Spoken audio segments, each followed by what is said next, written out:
when we look at the data, first when you see the media saying that there are X thousand people losing their jobs, one of the things that we should look is that really an abnormality if you compare the data over the years. So maybe 60,000 people losing their jobs is something that happens quite regularly, right? Every year, because employment data shows that there are people losing jobs and people also getting jobs created and getting more jobs. Okay.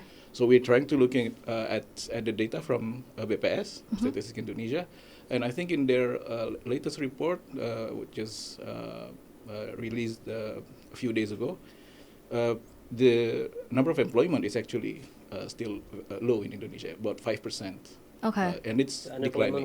Unemployment rate, yeah. Okay. So it's kind of declining. The trend is declining. Okay. And yeah, so when we look at that, maybe there's not really a problem of unemployment happening. So if we look at that, what is the problem? So I think in Indonesia there's also a problem of skills mismatch and skills gap. Okay. So the jobs that are available are do not have the enough people that meets that kind of job. So for instance, there are some, as yourself, you are well educated, highly qualified, but there are no jobs for you. There are jobs for like lower kind of education level, things like that, but they're not available. Or there are some mismatch. Maybe it's other industries that need it. So we have maybe very low job seekers in engineering, in STEM, for instance, in STEM areas. So we don't have workers for that, but we have a lot of people doing social sciences, economics, management, and there's no need there. So that's maybe one of the examples why there's kind of difficulties of looking at jobs. And maybe there are some areas or sectors where people are actually having some issues and the sectors are declining. Dan mismatch ini sebenarnya bisa mudah dilihat dari soal gaji ya.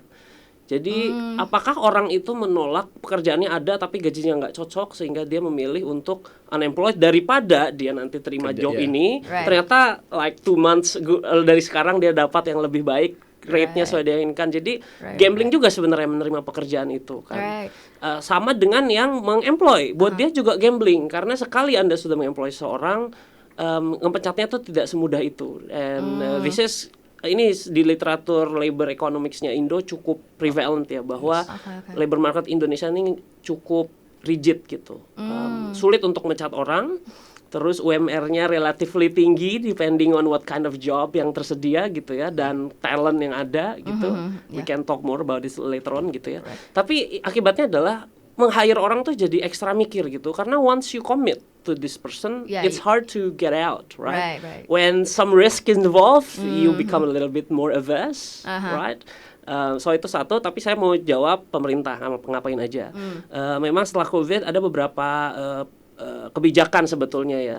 Salah satunya adalah prakerja. Pernah dengar, Indah? No. So it's like if you are unemployed and you part of the system, like kamu punya BPJS TK gitu, tenaga kerja ya, you're entitled to some of money to be used for pelatihan gitu.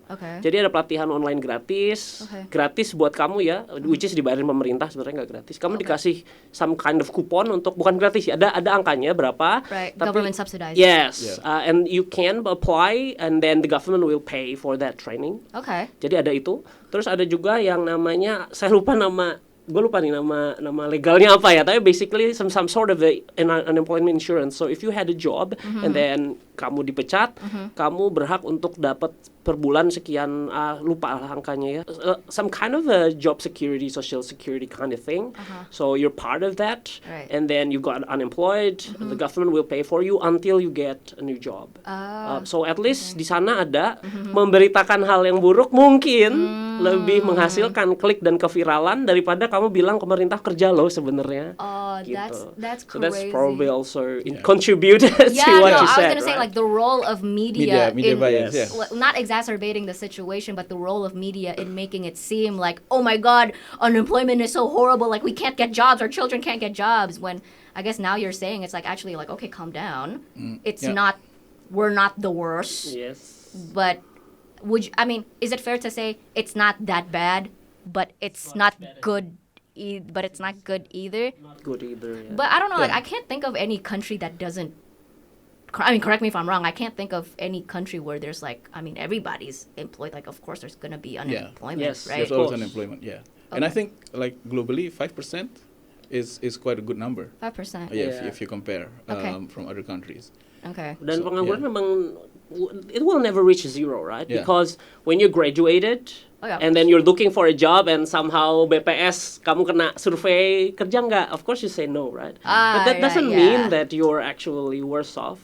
Dan seperti Indah gini, mungkin pekerjaan banyak ya, cuma bukan sesuatu yang kamu ingin kerjakan gitu. Right. Ya, and even then, you make this podcast thanks to not being employed. Yeah. So I guess that's And we employ actually people quite after. okay. Yeah. No, You and like, employ more people, so yeah, I'm giving Tito a job. yeah, because he's- Tito, you should thank her for not getting a job in investment banking. Yeah, exactly. Instead of making jokes about me. No, but that's very interesting. Like when you're talking about mismatch. So that's I Yes. think exactly what happened to me. Paradoxically, almost, it's really hard to be highly educated in a country like Indonesia where the market doesn't support like your your skills. Yeah, your skills and like matching that with the market. Yeah. Because I had a bunch of friends, like for example, like one of my really close friends, like I'm not gonna say her name, like okay, you'll be watching this for sure. But she graduated from Harvard. All right. And then she came back here. Nobody would hire her. You think that's crazy, right? I mean, like, Yes. she's from Harvard. But it's actually because she's from Harvard. Budaya kita nih yang selalu menekan kita kayak you have to be highly educated, you have to pursue your education, but there's no reward for that. Yeah, but you have also to see from the employer side, and the employer side is actually kalau kita sekarang kan banyak orang yang sekolah di luar negeri atau bahkan langsung S2 masih belum ada pengalaman kerja, Yeah. no job experience. Yeah. So at the employer side, there's no proof that you can deliver value that they want, right? Yeah. Only from your education. So that's why kayak job experience at the end of the day is quite important Right. untuk kayak nentuin value. So 8 million I would say as an employer, Right. That's a good Yeah. money for a start. So I hear a lot of the stories Right. dari kayak anak-anak muda cari kerja, they think 8 juta itu nggak bagus, but the market here in Indonesia, that's a very good starting point for a first job, and then you can there get your experience. I see. and Prove then your worth. Prove your worth. Yeah. I see. And then this is where your education will be a plus point, because then you will have others who have like same experience, Right. but you have a better degree, for instance. Right. And then you can negotiate for your. So then you can grow into that way. Yeah. This is where there's room for us to debate, because I'm sure you've heard a lot from our side Yeah. as young recent graduates that are trying to get jobs, and it's like, this is how much I'm getting paid, but you want me to do all of this and I need to have all of these skills, and then sometimes you have to admit there's a lot of really unrealistic job requirements and job expectations out there, right? Where it's like, okay, ada batasan umurnya kayak, atau kayak you have to have this many years of like skills, but then like things just don't add up. like things just don't add up. You see what I'm trying to say, right? Yeah, of course. Yeah. So sometimes I also think, I mean, tying to the topic of unemployment, or maybe not unemployment, but it's like the job market today is really hard. Yeah. And sometimes I do feel, and it's coming from me, like too, as like a new starting like entrepreneur, like a business owner, I do think, I do evaluate on like, are we using the correct metrics to gauge whether or not somebody is a competent employee? Ada part juga di sana mungkin ya, yang employer-nya pun mungkin nggak bener-bener tahu ya. Di market ini skill seperti ini tuh pasnya berapa, harusnya berapa, dan ini masuk akal nggak sih? Gitu. Sebenarnya mungkin employer-nya pun nggak bener-bener tahu, dan I mean, even if you end up applying for that job and don't do all of those lists, I think you should be fine. Like, nggak mungkin nggak langsung ujuk-ujuk, nggak bisa ini terus dipecat gitu. Mungkin nggak juga, karena dia pun mencari gantimu tuh sulit gitu. Okay, now I have a question, like hopping off what you just said, because you said that the reason why we're going through what we're going through right now is basically because there's not enough entrepreneurs, there's not enough employers that are hiring, right? Yep. And I remember one time I'm on Twitter like quite frequently, and then I saw a tweet in passing. Somebody said like increase wages and salaries. And then I was thinking to myself, well, yes, of course, raise wages, right? I think people deserve to, make a good living off of like their hard work. So that's not to say I'm opposed raising wages, don't get me wrong. But what I'm saying is that perhaps, I don't know if this is like the chicken or the egg, but it's like, shouldn't, like, before you raise wages, is it perhaps that the government should focus first on job creation, which is therefore going to be through, I guess, motivating people to start businesses? And misalnya tadi what I was saying, mulai PT aja tuh mahal banget. So it's like, okay, I have this much money. Let's say like I have 100 million, right? And it's like, out of the 100 million, how much do I gotta pay to register my company, untuk bikin SIUP, untuk bikin like all of these like legal registrations? By the end, like that money, what in the beginning, what I could have done, I could have invested it into like hiring, competent employers that could help grow the business. Instead, I have to spend it on operational, management, like all this money that goes towards the government that I'm kind of like, why the fuck am I paying for this? Right? And then in the end, it's like, I don't have enough money to pay you. Ease of doing business is something that should be improved. So it's like you said, you want to make a business. How easy is it for you to do the business? Right. I think there are some attempts to kind of make things easier. The government has said like the OSS system, where you can have all these licenses to set up a business quite easily just through that portal. Everything is online, but there are still a lot of other licenses. Like PRT. You have, if it's in the food, you have like, I don't know, BPOM, and then you have halal. Yep. Yeah, all these things.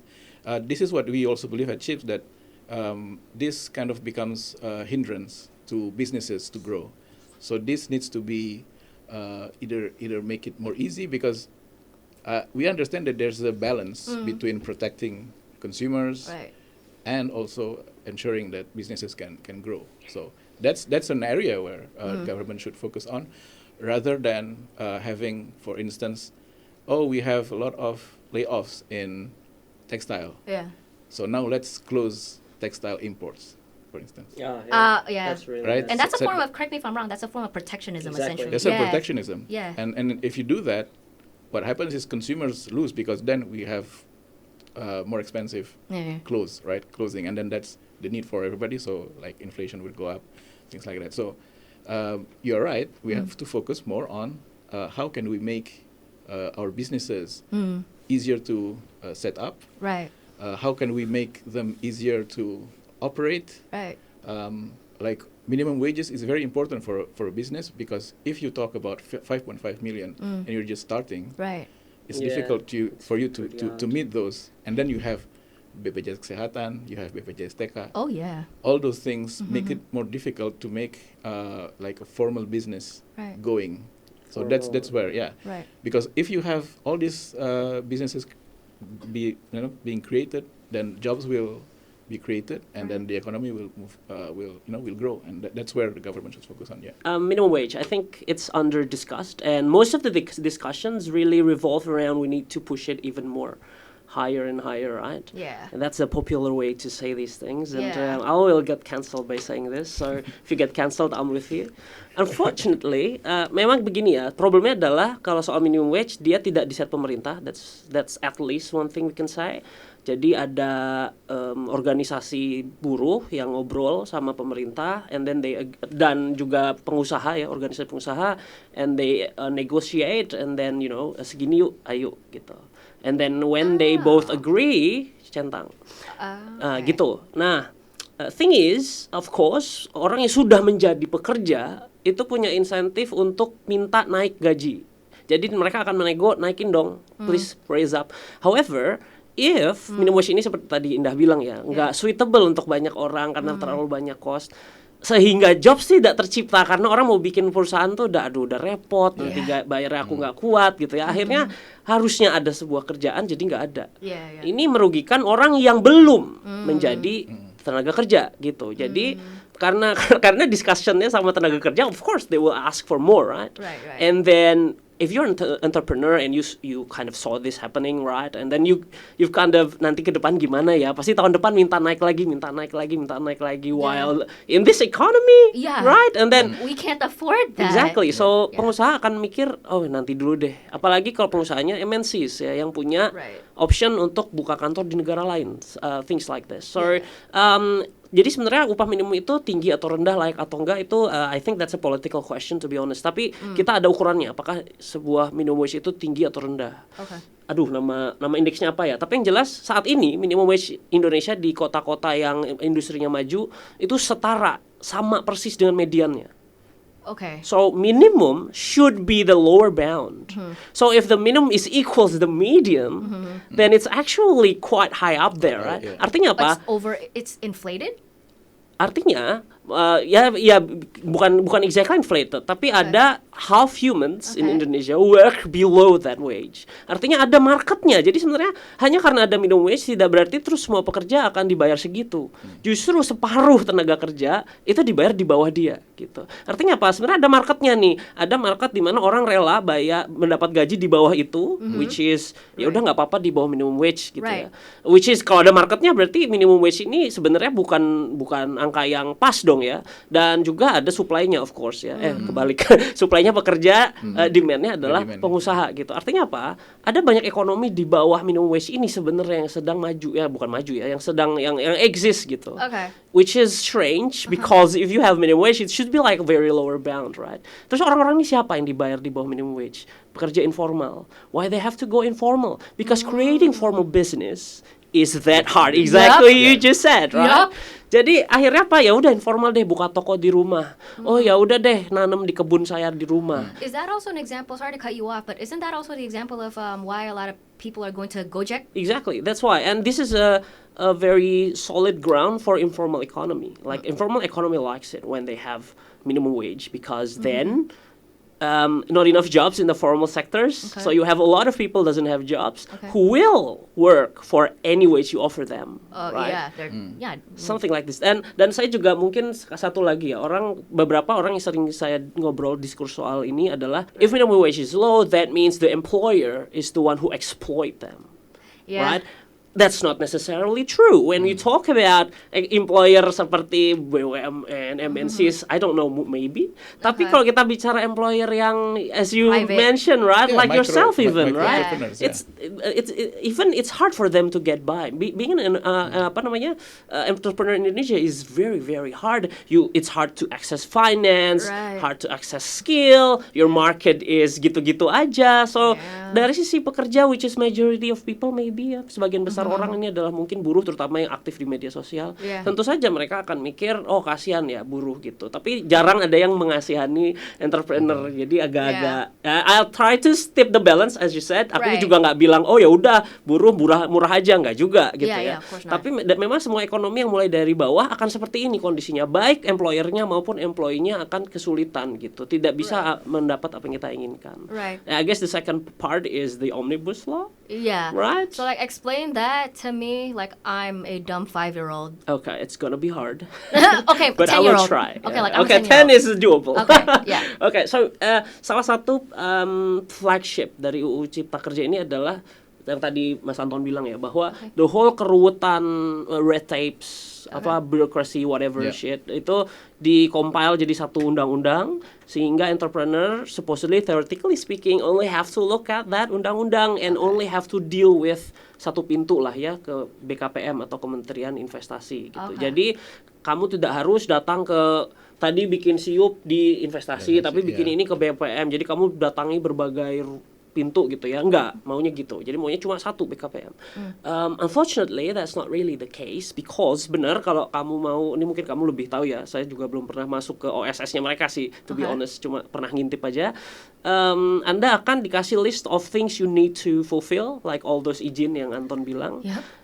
While all those tersedia di OSS, when you actually apply them, you have to talk to, jadi pintunya iya satu sih, tapi di dalam situ back end-nya dilempar juga ke kementerian. Jadi sebenarnya tetap membutuhkan kementerian lain dan badan-badan lain gitu ya, dan Pemda to some degree gitu. Dan akibatnya apa? Dia akan bottleneck-nya di OSS. Kamu akan bertanya-tanya, loh ini kenapa OSS-nya nggak hijau-hijau gitu ya? Ya karena lagi stuck di kementerian apa, kementerian apa. Jadi sebenarnya back end-nya tuh sama, cuma front end-nya aja sekarang kita cuma pakai satu akun gitu. Nah, jadinya tetap ruwet. And this is kind of true with like most of how our government work, right? You have lots of ministries, they have their own thing, they have their own ego, they don't want to talk to each other, stuff like that. So even though, theoretically speaking, you only have one platform, you need to talk to them still. And then di bawah undang-undang CK ini, there exist PP apa, like undang-undang turunannya. And dari PP ini ada turunannya lagi yang not necessarily under one ministry. So it's still complicated in the back end. So I think it's just boils down to implementation of the UU CK itself, not the UU CK itself, right? And this is always still our problem. Like, how can we make efficient government? Right. And if you have inefficient government, you want to be liberal, like because the government is not helping you, right? It's not doing its job. Kind of the other way around. It stucks you. So if you can't do your job, daripada melambatkan saya, mending lu minggir, gitu. Jadi I have a lot of friends yang jadi liberal itu bukan karena oh ya kita mau liberal, kita anti sosialisme, bukan, tapi karena government-nya sucks. Karena lu tuh ngalangin doang, minggir aja deh gitu. Like sementara pemikiran government tuh selalu kalau ada masalah, it means we need more presence of ourselves. Tanpa menyadari bahwa your presence is adalah you're the problem to begin with, right? You're the problem. Jadi nggak ada pemikiran bahwa justru karena banyak jadi masalah, coba dikurangi. Selalu mikirnya berarti harus saya tambahin apa, berarti harus saya tambahin apa, tidak ada. Ini mungkin harus dikurangin nih, maybe mungkin biarkanlah entrepreneur kita berkreatif ria seperti yang kamu lakukan sekarang, right? I feel like, I mean, I'm speaking as somebody who is a starting entrepreneur in this country, and I feel like if the government really is genuine about like we want to help you guys because like we want you guys to create more jobs, like we want to help business owners, the best way to help business owners is to just get rid of all of this bureaucracy. Now I understand, I'm not saying like we don't gak usah file izin ini izin itu, some things butuh izin, like I understand that, right? But it's like in Indonesia, oh my god, we were just talking about this yesterday. Karena kemarin aku baru lihat post. Have you ever seen those motivational business inspiration posts on social media? Too many. And then you know the ones where it's like founder A memulai usahanya dia hanya dengan tunai $950, ya itu kalau sekarang di kusin itu berapa, 15 juta lah. Mana ada di Indonesia bisa bangun usaha dengan cuma 15 juta, yo. And so I'm like, okay, it's either your bitch ass is fucking lying to me, it's either you're fucking lying to me, or it's true. Because actually, I also have the experience of like when I was living in the United States, I was under the Trump administration. And actually, one of the good things about the Trump administration, because Trump is very pro-business, that he basically, kata kasarnya, so a lot of the bureaucracies were reduced. You know, I came from an entrepreneurship program that was like top 10 in the country, and we were creating businesses from our classrooms. Segampang itu. And actually, one of them right now, you can even find it in grocery stores, well, the fancy rich people grocery stores here in Indonesia, namanya Liquid IV. That started in my classroom.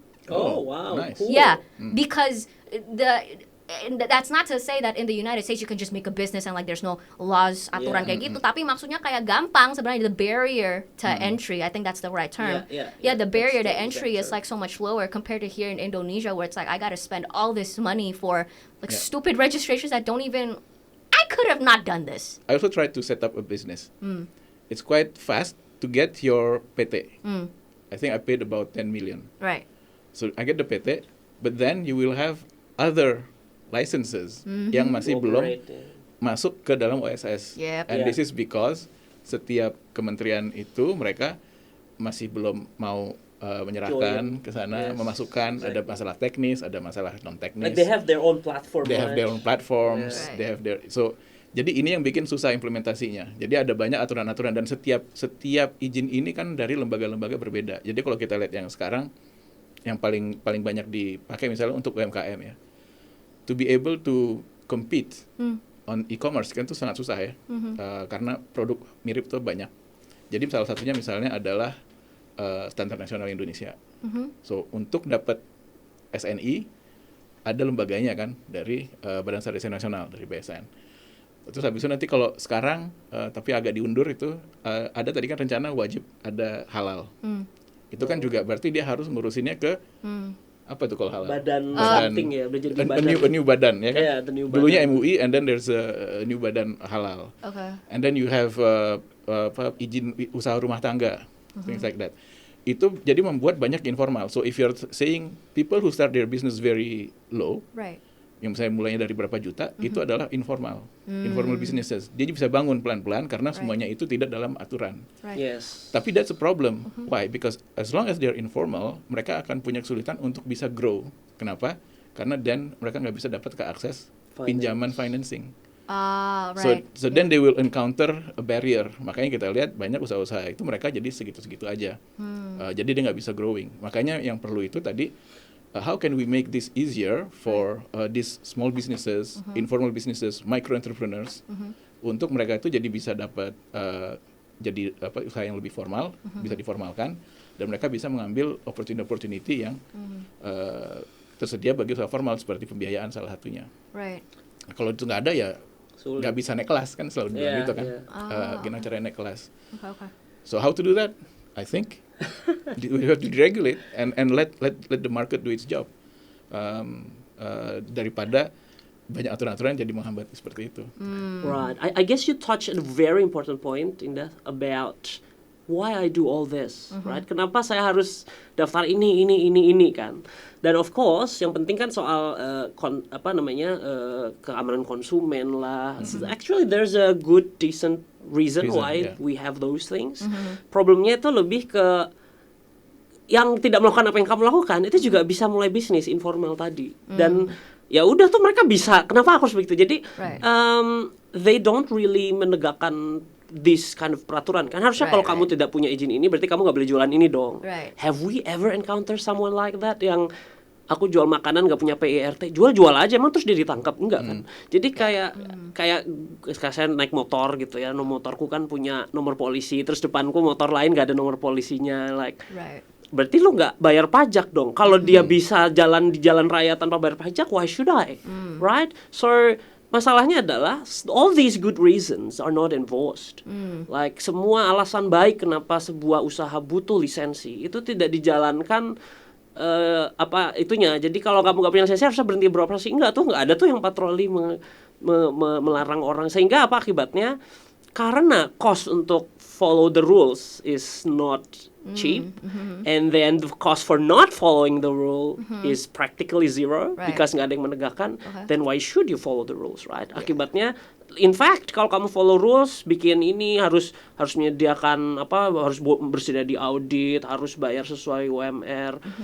Malah memberatkan gitu. Akibatnya ya udah segini-gini aja, nggak usah formal ya kan. Saya segini-gini aja, saya tidak bisa naik, ya sudah nggak apa-apa. Naik itu costnya begitu tingginya gitu. Jadi once you want to upgrade yourself, you have to pay a lot of things. Sekarang saya jadi harus melakukan apa yang Indah lakukan tadi.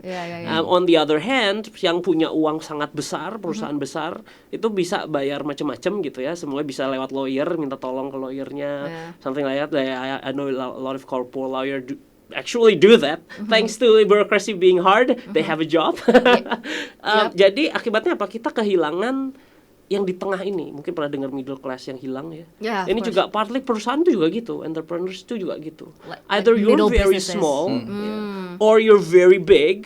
There's no in between. Jadinya yang besar ini itu nggak bisa jadi yang kecil ini jumlahnya besar karena nggak ada insentif untuk naik ke medium kind of size-ish. Kita nggak bisa ke atas. It's going to be a lot more expensive. Even too small, all is micro. Yeah, even the micro to small. I think 98%. Or because it goes micro, small, and then micro, small, medium. and then large. And then I see. Exactly. So to get micro to small, even kita nggak ada. Dan memang pilek juga ya Indah ya. Kalau misalnya kamu mikro gitu ya, terus harusnya punya PIRT, didatengin PIRT siapa sih yang negakin? Pemda ya. Didatengin Pemda gitu ya. Terus ditutup bisnisnya. Terus direkam orang. Beraninya sama orang kecil viral. Apa yang akan dilakukan oleh Pemdanya? Ya sudah, silahkan beroperasi lagi gitu kan. Jadi memang menegakkan peraturan tidak sesimpel itu ya. I'm saying this but I don't really do it. So jadi pemerintah itu juga nggak mudah sebetulnya ya. Right.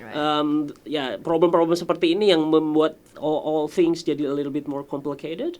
But I think the discussion needs to be there, right? People need to talk about this. Otherwise, it's just being under the rug. Heavy. Dan kita akan gini-gini aja. Yeah. And if I may, I had an earlier point, slight derail, but I actually wanted to say something earlier on because you were saying how so much of the discourse, it's so easy to have sympathy and have empathy for like the small guys, like for all the employees, but it's really hard to have empathy and sympathy for like the employers and how like a lot of the times polarizing online discourse often likes to put out this narrative that all of these like it's like business owners versus business owners versus workers, right? So it's like all these like business owners, like they don't give a fuck about you, like they're rich. They're rich, eating like, your lunch, all that type of stuff, and it's very polarizing narrative. And I really I would urge everybody to like stay away from that and not contribute to that, only because I know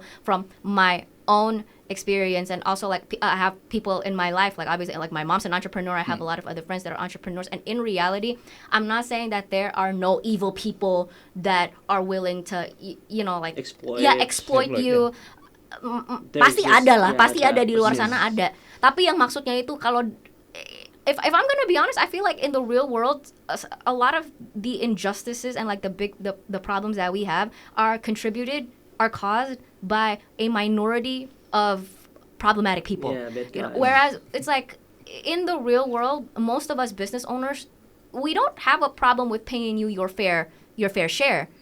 But it's more so also if there could be some understanding on our end of just like we just don't have the money, we don't have the capital for that right now, and like that's why it's so important for like the government to step in and like help us. Well, help you as well. Like I'm not, it's also important for the government to look out for your rights because again, like I said, there are abusive employers out there that are willing to exploit you, right? But so it's like what I'm trying to say is that if anybody turns this into a clip and uploads it on Twitter,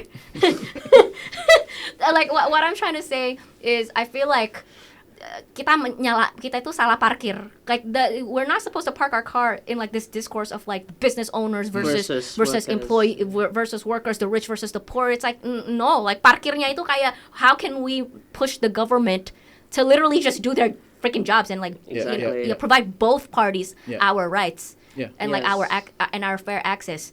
And then I wanted to talk about right. Let me try that. I cannot do that. Buat yang TTA yang tahu-tahu aja. Because I remember did the thing, they moved from Jakarta to Solo. Solo dong ya.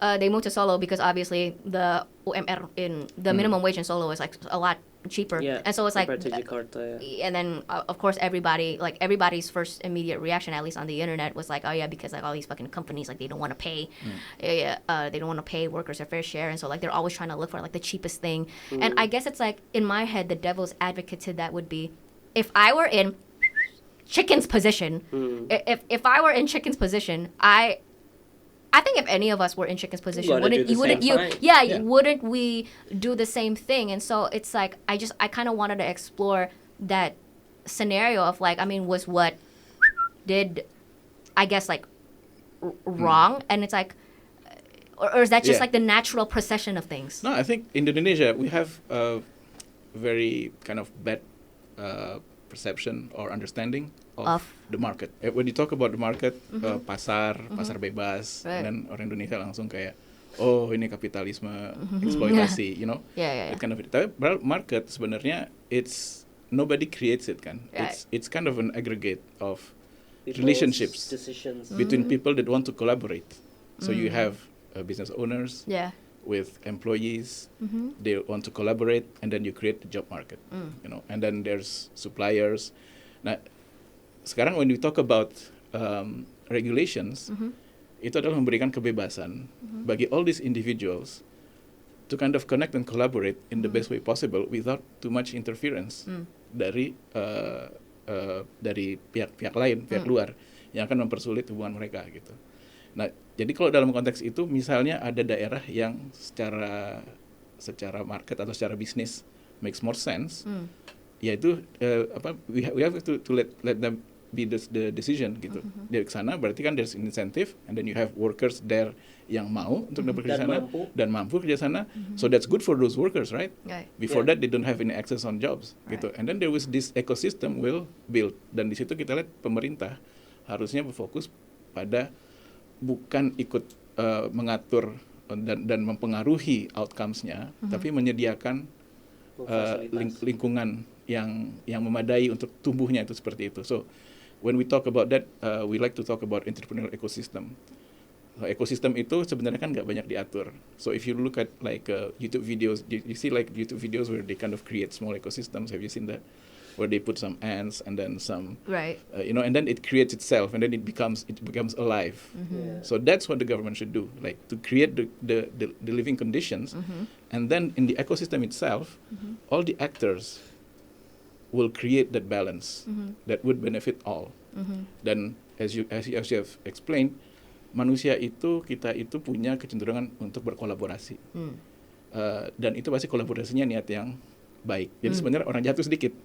Dan itu kenapa begitu? It's a part of our evolution. That's why humans became successful. It's because humans, compared to Neanderthals and the others, Homo sapiens, we learned to collaborate. So that's our nature, gitu. And markets are actually from our nature. So if you let people collaborate freely, that's when you get the best outcomes from humans, as our history and evolution have shown. Right. Yeah, I guess I have a counterpoint to that, and that's also what you said, right? We just need a couple of bad guys to ruin everything, right? So I think you a good touch when you said ini orang-orang, these bad guys are ruining our lives and stuff, because that's how you win. Kind of, if you don't, kalau Anda jadi orang yang mengeksploit orang lain dan tidak kena masalah karena itu, maka Anda akan menang. Dan kita nggak mau itu terjadi, maka sebenarnya pemerintah ada tuh untuk itu, menghukum orang yang cheaters. Rule of law. That's very important, rule of law. Exactly. Yang supaya orang yang mau cheat tuh nggak ada gitu. But let's talk about this maybe later ya. Sekarang let's focus on the let me. So I mean that's everyone basically. Pernah dengar yang masalah tekstil kan, Indah, yang we kind of lots of Chinese textile come in dan orang-orang pada beli, terus pabrik bangkrut. Loh, waktu orang biasa beli tekstil emang nggak mikirin, aduh aku belinya impor nih, kasihan dong ya orangku, aku beli tekstil Jawa Tengah aja deh. Enggak kan? You just look at the price, and then you think it's cute and all, and then you buy it. Kalau misalnya pembeli boleh kayak gitu, kenapa entrepreneur nggak boleh? Gitu kan? Ya kan? Dan ini exactly sebenarnya sih lebih ke yang Mas Anton tadi bilang ya. If Solo punya tenaga kerja yang menurut mereka sanggup, kan the only reason why you want to pay, not the only, one of the most important reason why you pay people more is because you think these people are much better than others, right? If Jakarta really that smart on coding and stuff, whatever needs, right? Then they won't go anywhere. Right? The fact that they go to Solo then probably means Solo actually have a great people who can run their biz. But when we talk about, we have to be a little bit more careful, right? Because Solo is some very powerful guy was in Solo, right? And Solo was doing this. He's back. He's back. No. Not the dead. The son. Of course. Oh, okay. But right. Sun goes back and forth. Yeah. But one of the program of this guy was Solo Technopark or something like that. So like a technology kind of thing. So when some great technology giant comes there, it will be considered awesome for them. And chicken probably needs something. Who doesn't need something from the ruling class, right? That is so true. Profit maximization is generally what we think entrepreneurs do, but sometimes it goes a little bit more deep than that. So this probably special case. I won't say all high tech, let's go to Solo just yet, right? We'll have to see, because the chickens probably have the other interests that. That's probably more specific. And I think it's good also when you talk about business, understanding that 99% of businesses are micro businesses, right? Oh, here in In Indonesia, Indonesia, yeah. yeah. Really, 99% Yeah, I are. think 99%. 99% are UMKM. The micro. The micro, yeah, probably 99% of that 99%. Yeah, so and then you have like very small percentage of small and yeah, medium, yeah, right? exactly. So yeah, please Wow. check it, but it's like very high, close to 100%. Micro. Actually, who counts as an UMKM? It's you have several kind of Metrics. metrics. Employees, right? How many There's employees? you have? number of employees, but there are also number of revenue. Okay. I think you kind of qualify as micro if it's under certain threshold. I don't remember, maybe 4.5 Okay. billion Yeah, per year, yeah, something some like that. billions. That's why Yeah. we'll put it up on screen. Yeah. So basically, that's so when you talk about businesses, Yeah. those are the guys. So it's entrepreneurs. So as Masiman has said, these guys are also trying to make money, right? Exactly. As much as the employees, they just take the risk of starting this business. But maybe what they earn every month Right. is not even the UMR. Yeah, Right. it's probably less. If let's say you open, I don't know, you open like a small Like teh, teh whatever. or ayam geprek, something like that, right? So you make your own ayam. You have maybe one employee who help you. Right. You have to pay the employees some certain amount of money, maybe 3.5 million. And how much do you earn? After all the costs and everything, and paying all the employees Right. for yourself, it's not that high. And those are the businesses, most businesses in Indonesia. Yeah. So we should help them. So this is about when you talk it, Yeah, we yeah. shouldn't kind of dichotomize antara employees and businesses, Right. karena sama-sama sebenarnya ingin bebas cari uang, Right. Yeah. sama-sama ingin bebas cari nafkah, Yeah. and that's why kita harus dukung mereka, removing all these barriers for them to be Yes. able to grow. Is there an update as to the bureaucracies that we talked about? Like, so, like, where do they stand on that? Is this current administration, like, are they working towards like lowering that, or like what are they doing to help business owners in the country? I think it's a good move for now untuk menghapus hak tagih bank untuk mikro-mikro ini. I think that at least good. Ada dua sih yang kita harus bisa lihat juga di pemerintahan, and I think can be maybe a risk or a threat gitu untuk kayak our own growth. I'm not saying this government is going to be like that, tapi it's more like I think Indonesians have to also realize that it's important to protect these values. The first is the values of an open society, meaning that Of what society, sorry? open society, where Open. Okay. right. So it's individual freedom is a very important aspect. Yes. Democracy, understanding that it's important to keep the rule of law. Yeah.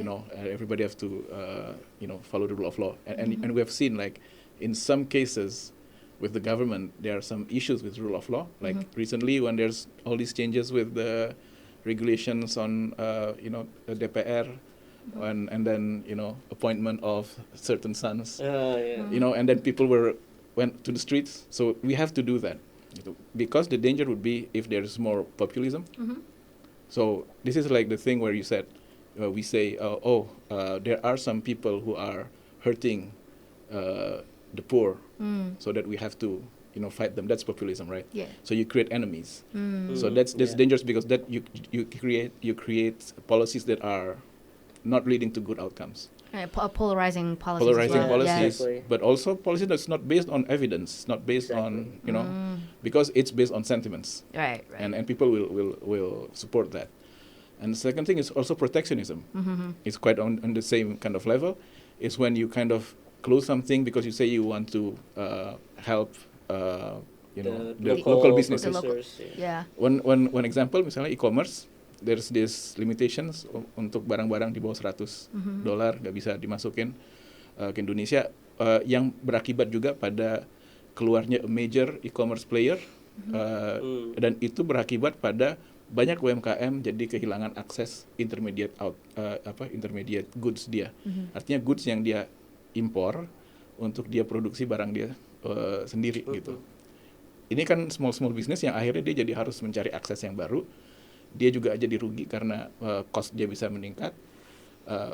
Konsumen rugi karena harganya meningkat, dan karena harganya naik, penjualan dia juga turun. So ada yang dirugikan juga gitu. But this is because diambilnya berdasarkan we have to protect our industry without data, without evidence gitu. Nah, my hope for this government is they will still kind of understand the importance of, evidence-based policymaking. And that's what CIPS we are trying to do, is to give our research, our studies, and get these inputs so that we have the best kind of policies, and that's what's important for our continued growth, I think. I have a question about formal economy, informal economy. I had a question just now so are all UMKM informal economy? No, right? No, that's not necessarily. So what's the definition of like formal economy, formal, economy, informal? What's the definition? I think the easiest way to say it's like about licensing and things like that. So okay. So like the Indonesian show is like an informal economy, like Tito and like everybody that works with me. I like to say with me, not for me, because technically it's like, I mean, I pay you guys, but you don't work for me formally. So that's an informal. That's a gig economy. No. Gig economy is different, because I think it still falls into formal. Okay. If you're talking about gig workers, what are gig workers? Gig workers basically the definition of gig. It's from bands. Remember when you're in a band, you have a gig. Okay. Which means that you can you get paid and then you do your show and then. You mean freelance? Yeah, it's like freelance. Exactly. It's like freelance basically. Oh, it's basically freelance. It's basically freelance. Okay, so that's you. Okay, that's Tito. But you still have contracts or agreements, right? Okay, never mind, not Tito. But maybe informal freelancers. But the idea of gig worker is basically that. So that's why gigs. But with the digitalization and platforms and things like that, it kind of boomed a lot. So because then you can have a job where basically you work as maybe a self-employed, an independent contractor. Right. And then you get jobs from companies, from other stuff. But with digitalization, these platforms kind of cuts the transaction costs. Right. Because then you can get easily a designer. Right. You can easily get a writer, a copy editor. Or in this case, where it's very popular in Indonesia, it's very easy to you to get a driver, right? Because you want to go from one place to another. Oh, like a ride-sharing driver. Not like a full-time driver like what I have. But okay. But you need that driver, right? Yeah. So it's kind of easy for you rather than having to pay a very high-paying driver like your mom. Yeah. You just pay this driver just when you need them because you have this platform, right? I see. Because the transaction ideally is between the driver and the customer, and the platform only helps, right? So that's kind of make it boom a lot about like the gig workers and the gig economy. But basically it's a concept that's not new. It has been there for a long time, and there's a lot of various types of work that would fall into gig, not only the ride-sharing drivers, but now the focus is a lot on them because of the size. Because I guess now the discourse about gig economy and gig workers is now a lot more popular, especially the way that I knew about this was because like online discourse talks about this a lot, especially what with social media being like a really good platform for people to advocate for buruh rights. Which that's the other term that I wanted to explore. Buruh sama mitra and karyawan, like what's the so that's the difference. If you're a gig worker, you're a buruh. You're not a buruh. You're not a buruh. Oh, okay. You're actually an entrepreneur. Yeah, you're a mitra. Because, I'm a mitra. Yeah. Okay. So it's like you work with him, right? He's a freelancer, so you get him like a job. Yeah. Please do this for me. Right. And then he does it for you, and you paid from that, and then that's it. But there's definitions there where I think the problem with, especially in the ride-sharing sector, where the gig workers, they kind of become more and more like employees because of what they need to deliver to the platforms. Like the job responsibility. There's responsibility. There's target. They have to work a certain number of hours. Right. Which is different if you look at, for instance, I don't know, like a freelance designer. Yeah. They don't have this kind of thing, so they can just one day I don't want to work, and then tomorrow I will work, and then I have this thing, and I work in the first week of this month, already have enough for this month. I just want to go to get a vacation or something. Yep. So they're free. So but that was the promise, right? Be your own boss. But that promise has not been fulfilled for these ride-sharing gig workers, I think, and that's where the problem is. But now we see the government is developing a special regulation for gig workers on platforms. I think it's being in discussion, Permenaker. So where they are trying to make these gig workers more like employees. Right? But not offering them the same protection and benefits Exactly, of being because an employee. they will not be employees, right? So they're trying to put like our limitations. They're trying to put, a lot of these requirements that makes them like employees. So this is kind of copying what's happening in Europe, for instance. Okay. And I think this is like a balancing game, because I think both the government and the platforms, if they want gig workers, we have to protect the concept of gig worker, where it's actually a job mitra, where you are in the same level, where you have control of your job, you have control of your time, and then you deliver the service. Would that as you also want. include laws to like protect the workers? Because correct me if I'm wrong, in Indonesia, for example, if I were a Gojek, like go-kart driver, I'm not covered by worker protection laws here. Yes, because you are not a worker. Because you're not a Right. worker. Yeah, What so- you can do yeah. is make like a self-employed protection or something like that. Yeah. Right? Okay, how common of an information is that? That you can make self... Actually, I don't know. But Yeah. in the BPJS regulation, there's something like that, right? So they're trying to kind of change on that, because I think the concept is very new. But Right. for instance, I've been a gig worker Okay. as like an individual consultant for several years. As a gig worker, the good thing is I'm free. I'm my own boss. Yep. I can get paid for much higher than for one job compared to if I'm like in a company. Right. But the downside is I don't have insurance. I don't have what do you call pension. I don't have all these things that an employee has. Yeah. If you're an employee, maybe you're paid lower. You have to listen to your boss. You have to be there 8 to 9, 8 to 5. Yeah. 8 to 9. That's 9 to 5. 9 to 5. 9 to 5. Yeah. So that's, but it's important to let people have that choice. I want to be someone who is free, more free, Right. but with a lot of this, disadvantages. But I want this. It's more like my personality, or I want to be someone who's like prefer to be safe, right? Now I think the danger is if there are regulations making the gig worker concept Yeah. become more like an employee. I think that would impact a lot on innovation, on the effectiveness of kind of these relationships that gig workers can give. For instance, the new regulation, I think, is looking for people working on platforms, right? So there are a lot of other platforms than ride sharing. For instance, there's a platform for if you need tukang, Okay. tukang di rumah, right? Benerin genteng. Benerin or genteng. something, yeah. It's always hard to find that kind of worker, right? Yeah. When you have something rusak and you say, okay, who do we call? Like there's a pipe leakage. Pipe leak. Yeah. I had like something with my door. So who Yeah. do you call for a door specialist? So you can use that platform. Then they will connect you with the tukang. And this platform actually is, I think, it's a very good kind of thing, because then you can negotiate with the tukang on the platform, and then the tukang comes to your house. So It's like Airbnb, but Yeah, for exactly. Like Airbnb, Yeah. Exactly. yeah. would this be affected by this new regulation?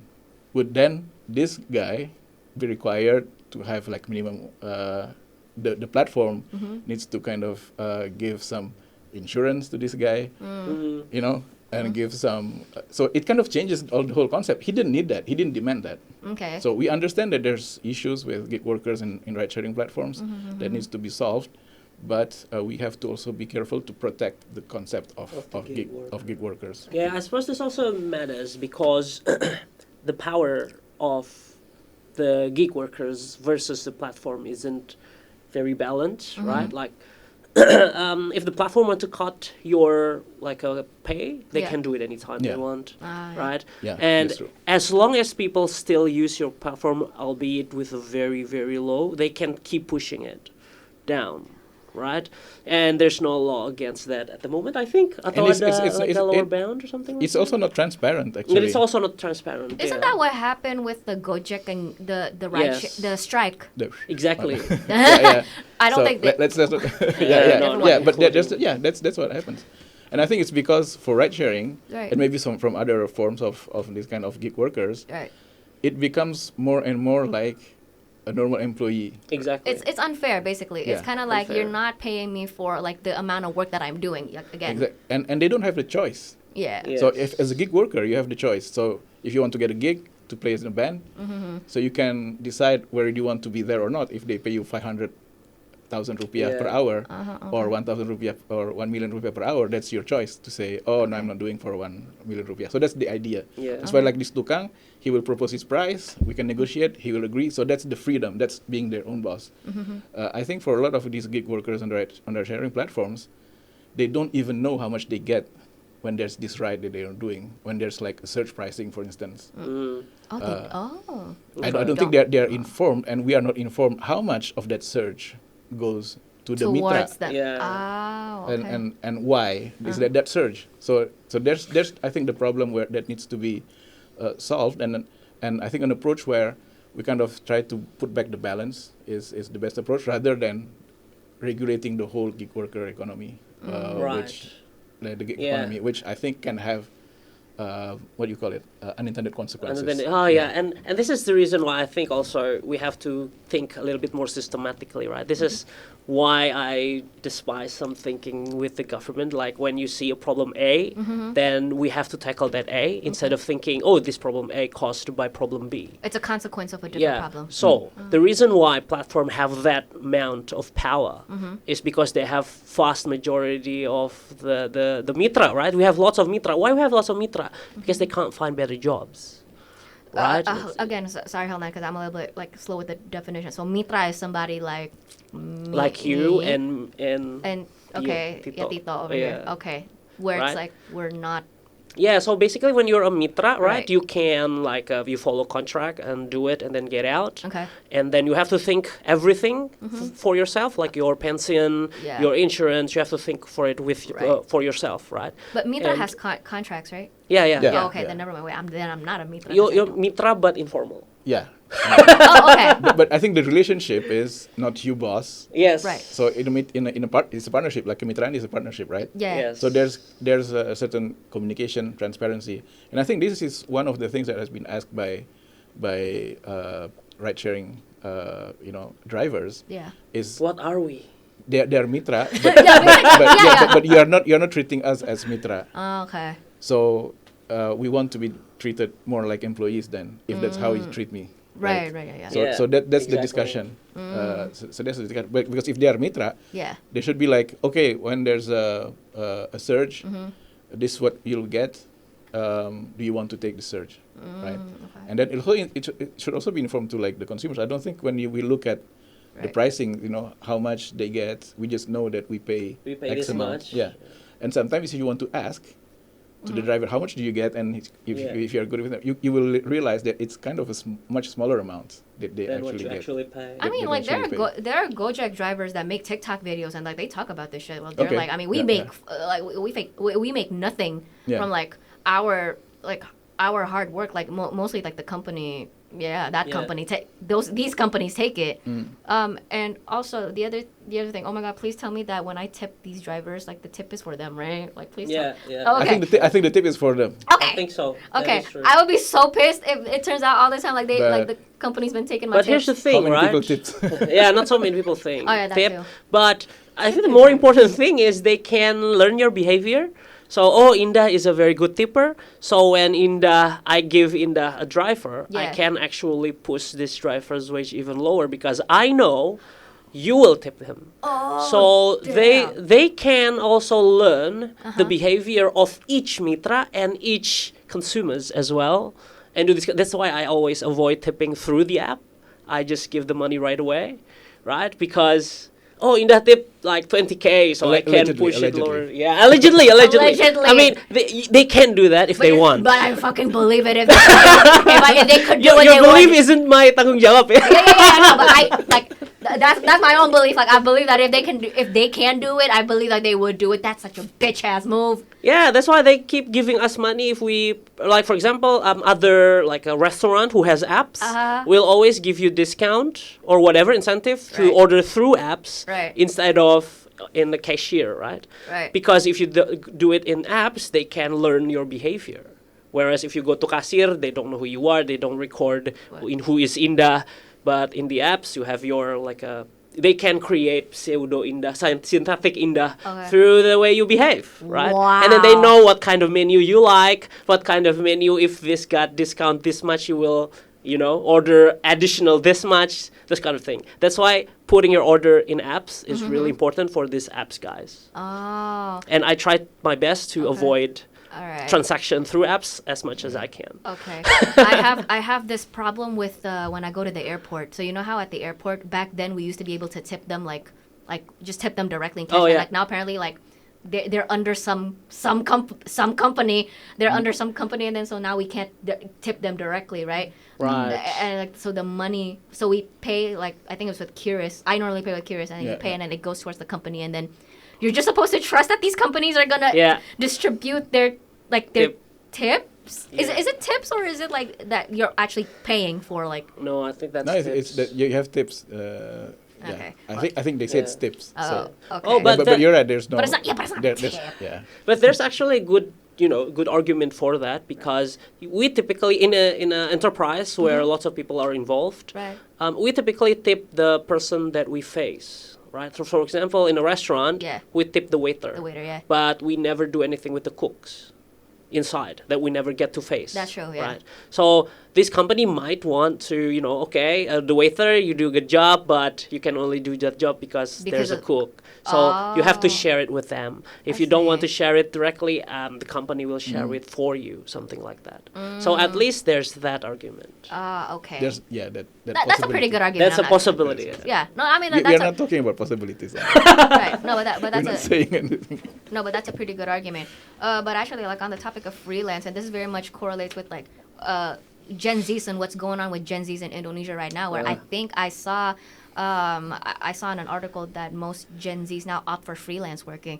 So hold on, freelance working is the one that comes with protection. No, it's not. Yeah. Oh, so you have to deal with it. So the one with freedom, but less protection. But less protection. So because you don't they have the least protection?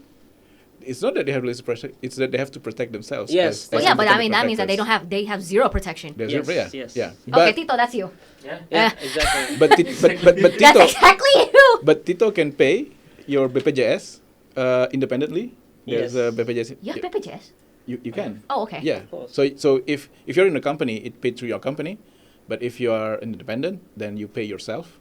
Okay. And it's the same, and you can. I haven't searched about it in Indonesia. I don't know how it works, but theoretically, you can also, at least in other countries, you can get insurance as well. As an individual. Australia have that as a freelancer. As a freelancer. Yeah. Well, even I checked this last night. In the UK, ride-share drivers are protected by worker protection laws. Yeah, that's because that's what's happening in Europe. So they have, because they are seeing this relationship between platforms and ride-sharing drivers. Right. So they kind of move it to, you have to treat them like workers. Right. But that doesn't work for all types of gig workers where it's be not needed. Actually, hopping off of one of the points that you made just now of you basically, the point that you were saying is that you kind of have to choose, right? Do you want to be your own boss? You want to have your own freedom, but then it's like, oh, okay, you got to fend for yourself, or do you want to, you get your health insurance, you get your, all these securities, but you don't get to be your own boss. Probably you fucking hate your boss. Yeah. You got to clock in 9 to 5. So it's compromise, right? I guess I that's don't the hate word. you, by the way. I'm a very nice boss. But it's the point being you gotta compromise, right? And I guess that's one of the discourse if we're tying it back to, I don't know if you saw the recent news, a lot of companies worldwide, there was this survey and something about Gen Zs are hard to work with, that right? You can't have it all. Is what I'm trying to say. And so that's why a lot of Gen Zs are opting for freelance, because it's well, I don't want to be anybody's bitch. You're my bitch, Yeah. And it's I want to have my own schedule, but at the same time demanding for employee level protection and rights. And talking about the Gen Z, where they are very interested, because I think there are more opportunities to become a freelancer now with all these platforms and technologies. Yeah, of course. So, for instance, if you are you're a graphic designer, right. Before you have to know people, you have to kind of right?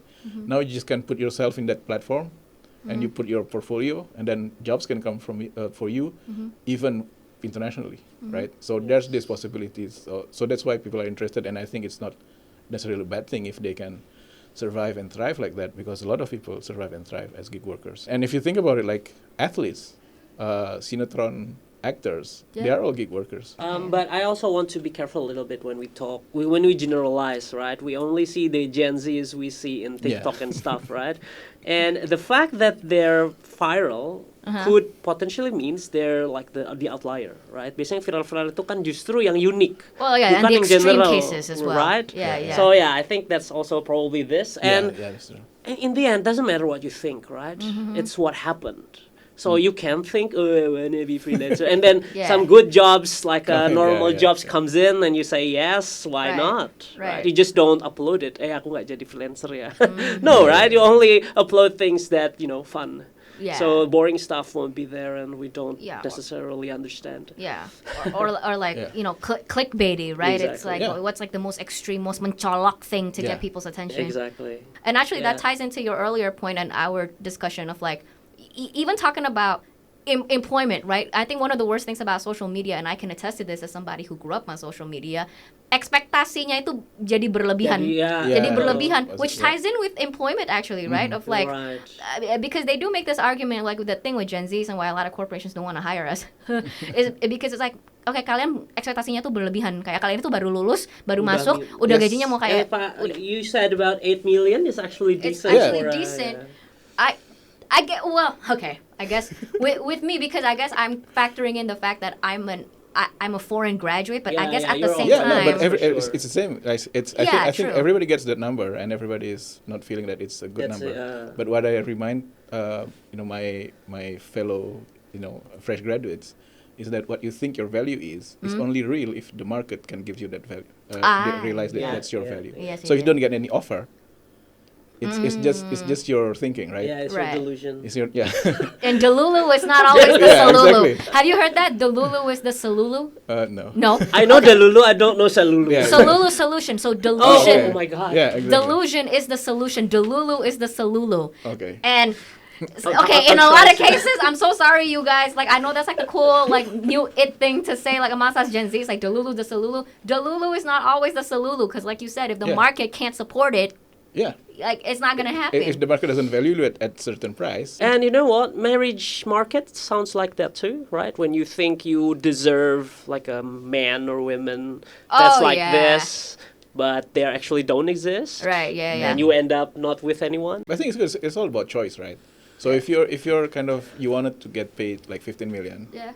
And then you search for jobs, and then you only get offered like 8 million at some point. Right. You will just accept that. So I think it's just the process. Right. And it's a choice. And then for your case, you just choose, okay, I can do this. Right. Well. So what's wrong with that, right? Yeah. Well, and at the same time, I also don't want people to get it twisted. I also sympathize with how, especially in Jakarta, Jakarta tuh mahal banget. Yeah. And so it's like I also understand. It's like sometimes it's so easy for me to just be like, well, okay, well, like, this is just the way that it is, and like you just kind of have to make do, and you kind of have to compromise in certain areas. But it's like, no, I can't really compromise because I have pinjol debt. I have pinjol debt. My rent is expensive. My public transportation is unreliable. I have to take misalnya like a Gojek. That's also expensive. Food is so expensive. So it's like I don't know. And this is where I get confused, right? So, because it's like, whose responsibility is this? Of course, you turn to the government. I think first it's personal responsibility. So we have at CIPS a program called actually a financial literacy kind of program. That's good. So we have an app. Maybe you can find it. It's called Monitori app. It's on Google Play. It's actually first and foremost, when you kind of manage your money, it's about how you can understand your spendings and what is your income, and you have to kind of keep certain balance. Okay. And that's where you have to make the choices. And this is the responsibility part. So if you get this kind of money, then you have to make the choices that you cannot buy some things that you want.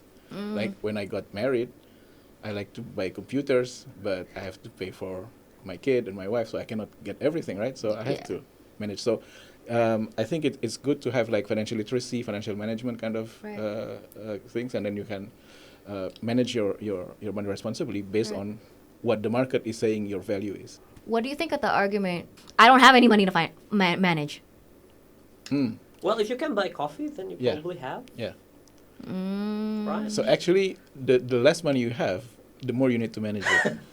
But I suppose the counterpoint to that is because you lost hope, sort of, right? You don't find, okay, if I sort of save more, what kind of things I get from there? Still, if I want a house, it's still too far away. Yeah. So why don't I just enjoy life and YOLO? That's what's happening right now. La Bubu. Oh, yeah. People are spending on things like La Bubu, concert tickets. Yeah. So it's like, that's weird, right? Because it's like, okay, the economy is not economying. You don't have a lot of money. Money's tight, but you're spending on La Bubu and concert tickets. And then apparently there's like a phenomena in economics where it's like because you're so hopeless about like, I can't save up for a house. I can't save up for, for all these like big expenses. I'm taking back control of my life by spending it on the things that I can spend it on. So like La Bubu and concert tickets. Yeah. Like lower class, people, they tend to spend for today. Yeah. Because they don't have, they don't really think long term, and it's not really bad because they know that long term is hard. So if you have now, let's just enjoy it now. Right. So they're kind of living in the moment. Okay. Right. Whereas if you have like more money, you tend to kind of think, oh, I have to put my kid to school, and then they will save money. So I think that's kind of that difference. Okay. But I think it's still also important to also understand what you're spending it on, right? Yeah. So if you are not saving, but you are, I don't know, traveling, for instance, that's experience. You kind of grow as a person. It's like, what do you gain from La Bubu? I don't know.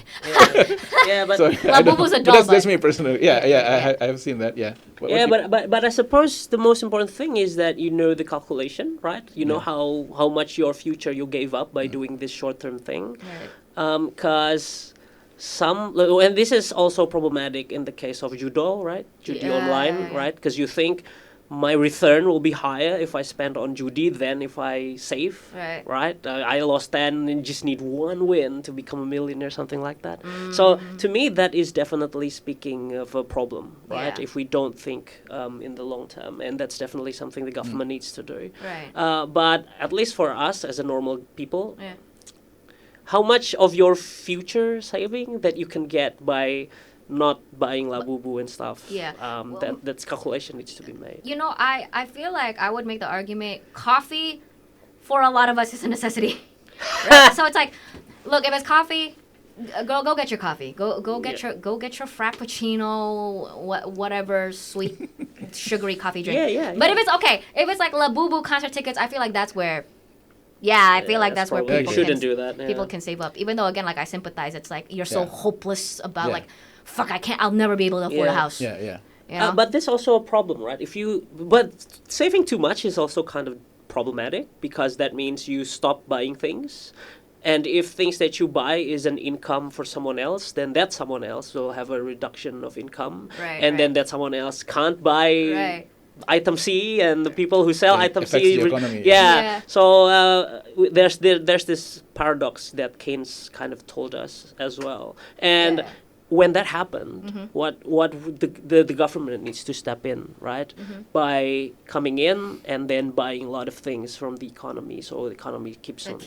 Keeps being stimulated. Yeah, so to your point, I think it's also important to understand where this money went to, right? Like La Bubu is made by some, I don't know. Where's La Bubu from? From other countries. Where is it? It's probably from China. Probably from China. And China is, oh my God, I can't talk hours about China. The problem with China is they sell a lot of things to countries like us, but they don't buy back. Like, what a bitch ass move, China. Exactly. So when I told you that if you buy coffee from like I don't know, some Chinese owned. Not any owned, right? So that any owned will get income, right? And they can buy other things. But if this person that sells coffee doesn't buy anything at all, then the economy kind of stop in there, right? And when we talk about international trade, this reciprocity needs to happen for the both countries to benefit, right? So thanks for bitching China. That's exactly why they're problematic, right? Because they sell to every countries and never buy from them in return. So we don't get the money that we can purchase to sustainably buy things from you, right? At some point, we have some sort of a deflation, stuff like that. So, yeah, this definitely, this is not something normal guys like us can do. This is government stuff. This is Bank Indonesia stuff.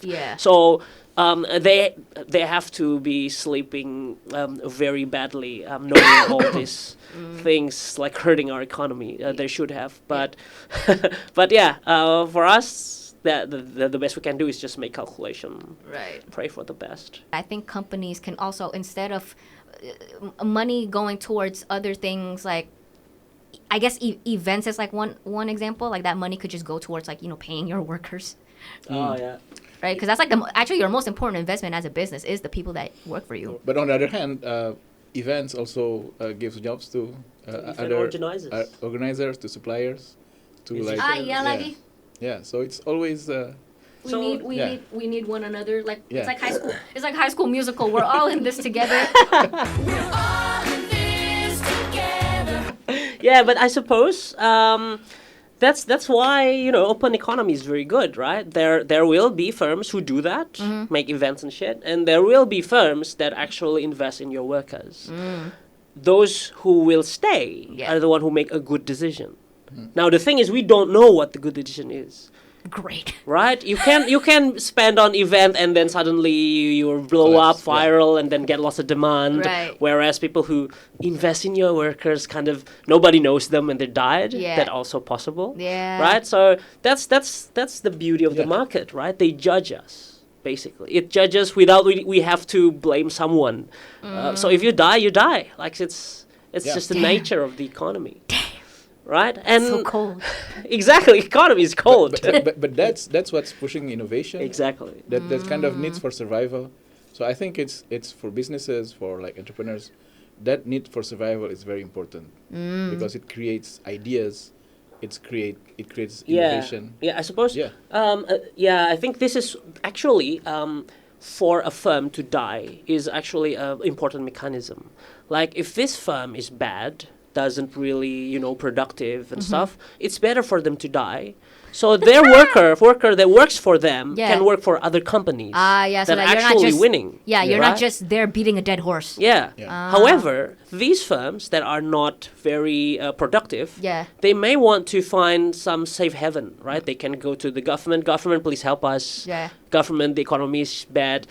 They won't say that we're bad, right? They will say that and others are bad and we need help. And it is important to let them die, right? Because then people who are attached to them can move on and work for a better company. Right, yeah. And this is where the government, I think, play the most important role. The government needs to understand that some destruction is needed. Right? They can't save everyone else. In fact, by saving something that's not efficient, you're hurting those inside because they can't actually get out and find a better employer. So it is important that the government and the market work together and make sure that firms that go through are the firms that we want. The firms that pay taxes, the firms that are very productive, and the firms that invest in their people. Right? We don't want a firm that invest in a private jet for a son of president, something like that. We want. I don't know if this is true. Allegedly. Oh, okay. Allegedly. I didn't know. Maybe in some universe, right? We want firms that actually productive and can pay a good wage and good in innovating, stuff like that.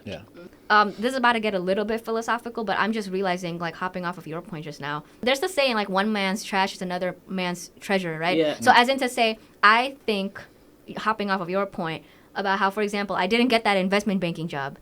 Right?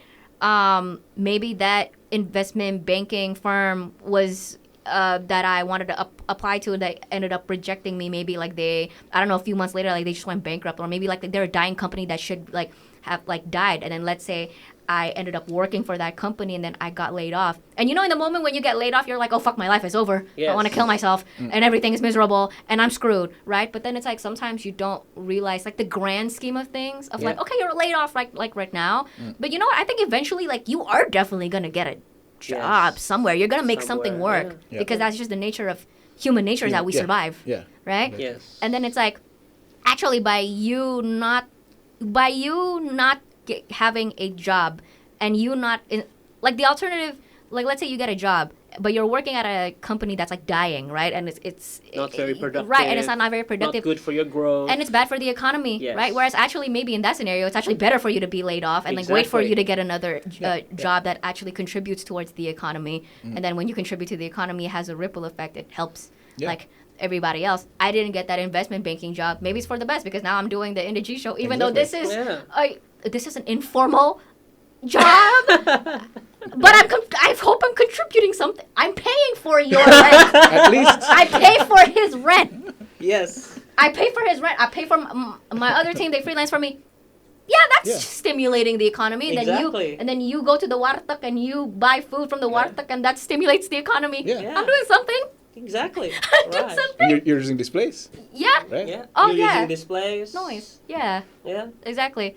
So maybe because you don't get the job, we get this, the work benefits, Right. and someone else Right. gets that job, and Yeah. they will also benefit. So Right. Right. the Definitely end, for them, it's better for you to not everybody get the wins. job.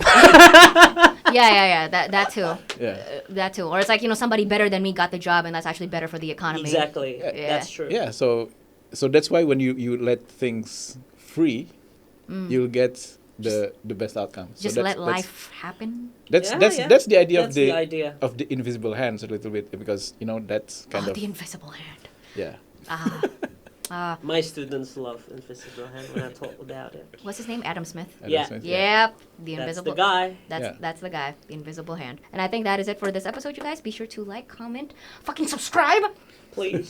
so that I can make money, so that I can pay him, so that I can stimulate the economy. Help me, help you by subscribing. Okay. Click the bell and shit. All right.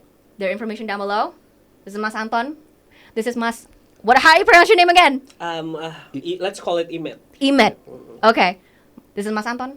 This is Mas Imet from CIPS, the Center of Indonesian Policy Studies. Did I get that right? Yes. That's Okay. pretty good.